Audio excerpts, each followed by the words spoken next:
طاقت پرواز مگر رکھتی ہے،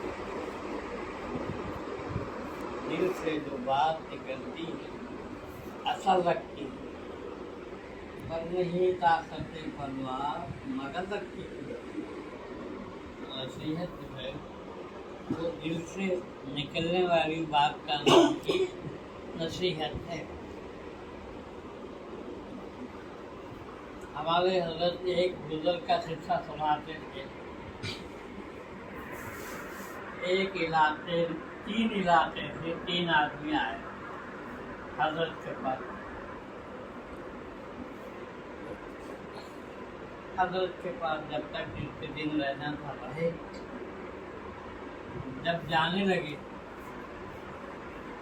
وہ تینوں درخواست کرے، حضرت کو نصیحت فرما دی۔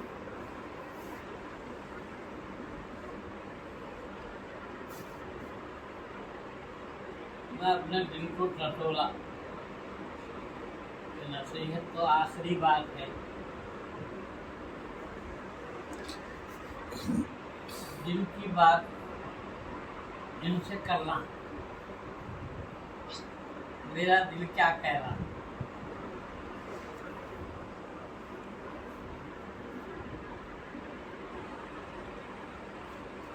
فرمایا کہ بہت دیر سوچنے کے بعد ان لوگوں سے کہا کہ اس وقت میرے دل میں کچھ بھی نہیں، میں نصیحت نہیں کر سکتا۔ آپ لوگ گئے، چلے گئے۔ وہ زمانہ تربیت کا تھا، جب حضرت فرما دیے میرے دل میں کوئی بات نہیں ہے تو مجبور کرنا بھی بدتمیزی ہے۔ حضرت بولے چلے جاؤ۔ پھر آئے دوسرے دن کہ حضرت ہم جانا چاہتے ہیں اپنے علاقوں میں، کچھ نصیحت فرمائیں۔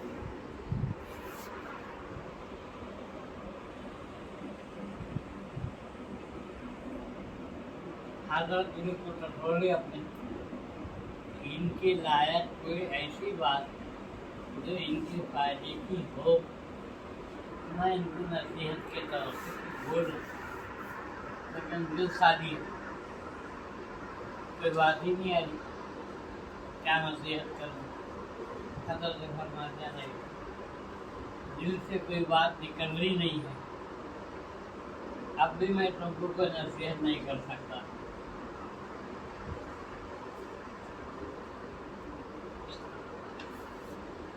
آپ لوگ چلے گئے، لیکن وہ سچے اور طالب تھے۔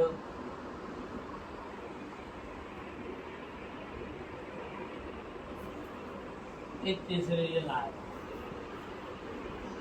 کہنے کہ حضرت ہم جانا چاہتے ہیں، مختلف علاقوں کے ہیں ہم، آپ کی خدمت میں تربیت کے لیے ہم آئے تھے، جو بھی تربیت کرنا تھا آپ نے ہماری تربیت کر دی ہے، اب جا رہے ہیں، ہم چاہ رہے ہیں کہ کوئی آپ ایسی نصیحت کر دیجیے کہ جو ہمارے لیے فائدے کی بات ہے۔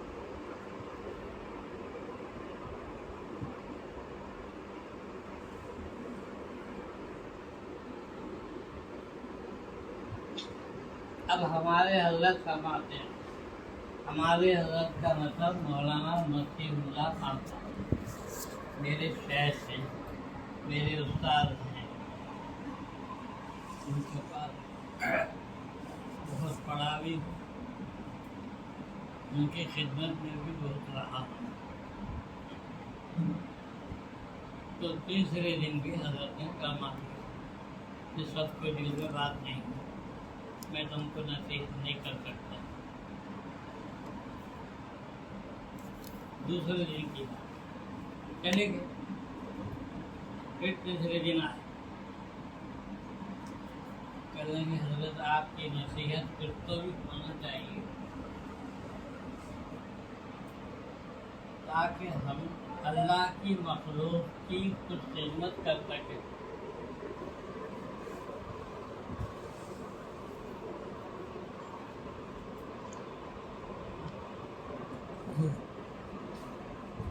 بہت دیر سوچنے کے بعد حضرت نے فرمایا میرے دل میں ایک بات آ رہی ہے، دیکھنے کے لیے تو معمولی ہے لیکن ہے بڑے کام. وہ یہ بات آ رہی میرے دل میں کہ اللہ کی کسی مخلوق کو دکھ نہ پہنچاؤ. اللہ کی کسی مخلوق کو دکھ نہ پہنچاؤ. بس بات ہو گئی. اب سب جانے لگے.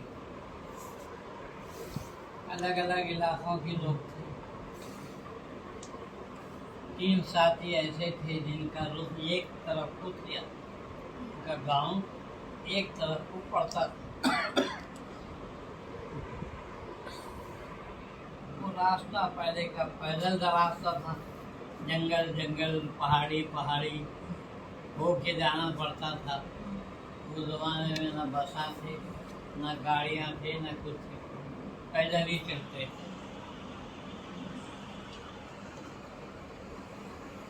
ایک جگہ رات ہو، ایک جھاڑ کے نیچے یہ تینوں سو گئے. آدھی رات کو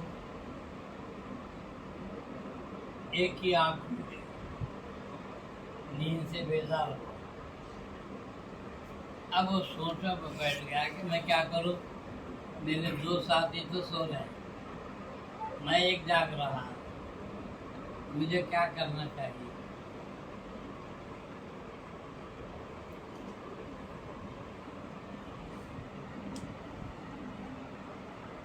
تو اس کے دل میں بات یہ آئی جو سو رہے ہیں ان کی خدمت کروں، ان کے ہاتھ پاؤں دباؤں. کہنے کہ اگر میں ہاتھ پاؤں دباؤں گا تو یہ نیند سے اڑ جائیں گے. نیند سے جب اڑ جائیں گے تو ان کی نیند میں خلل پڑ جائے گا، وہ بھی میرے جیسے ہو جائیں گے، جاگنے والے ہو جائیں گے. یہ کام تو نہیں کرنا چاہیے.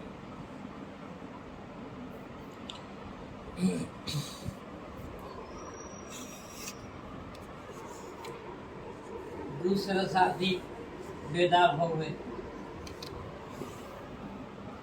تیسرے سوتے رہے.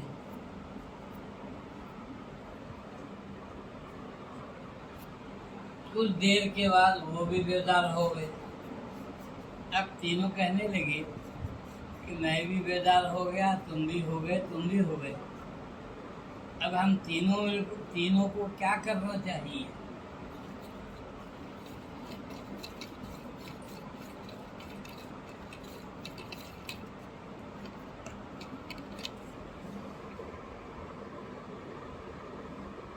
تینوں نے کہا ہم تینوں اللہ کی عبادت کریں، اللہ اللہ کریں.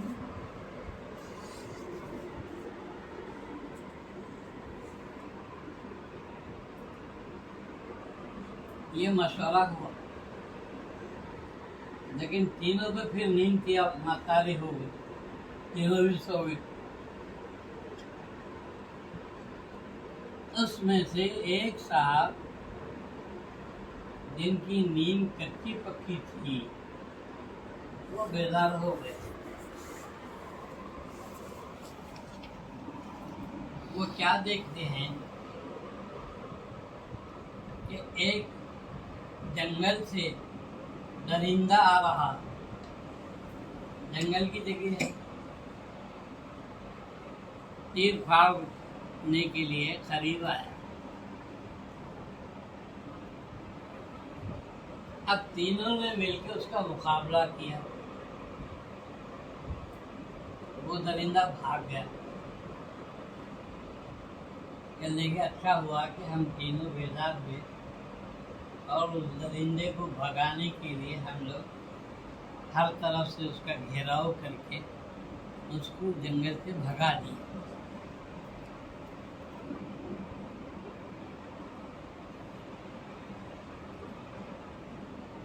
پھر ہمارے حضرت فرماتے ہیں ہوا یہ، تینوں اپنی کامیابی پر خوش ہو رہے تھے۔ کوئی کہہ رہا تھا میں بھگایا، کوئی کہہ رہا تھا میں بھگایا، تیسرا کہہ رہا تھا میں بھگایا۔ یہ باتیں، یہ حماقت کی باتیں کرنے لگے۔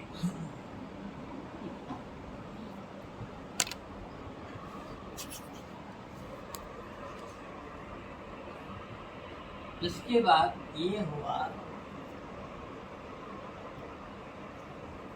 الگ الگ جھاڑ پر چڑھ گئے، اوپر جا کے سو جائیے۔ اب نیچے تو درندے آتے رہتے ہیں، تو اس جھاڑ کے اوپر چڑھ گئے۔ تینوں الگ الگ اپنے اپنے جھاڑ میں شاخوں پر ٹیک لگا کے وہاں نیند لینے لگے۔ تو نیچے کیا دیکھتے ہیں، نظر پڑی زمین پر